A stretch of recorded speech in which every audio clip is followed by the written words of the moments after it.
तर मुंबईच्या अंधेरी पश्चिमेकडील कामा पब्लिक शाळेच्या उद्घाटनावेळी श्रेयवादामुळे मोठा गोंधळ झाला। मंत्री आशिष शेलारांच्या भाषणावेळी काँग्रेस कार्यकर्त्यांनी जोरदार घोषणाबाजी करत कार्यक्रमात गोंधळ घातला। महाविकास आघाडी सरकारच्या काळामध्ये मोहसिन हैदर यांच्या पुढाकाराने शाळेचं भूमिपूजन झालं असल्याचा आरोप काँग्रेस कार्यकर्त्यांचा दावा आहे आणि या कामाचं श्रेय स्थानिक आमदार अमित साटंग यांना दिल्यामुळे कार्यकर्ते आक्रमक झाले।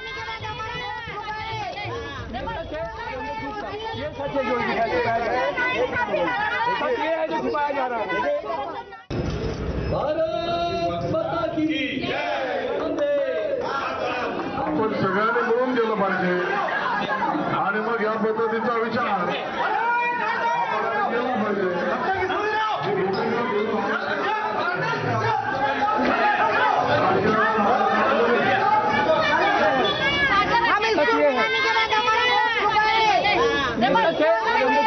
ये सच है जो दिखाया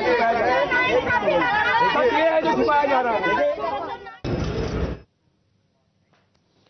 तर मुंबईच्या पवईमधील कैसल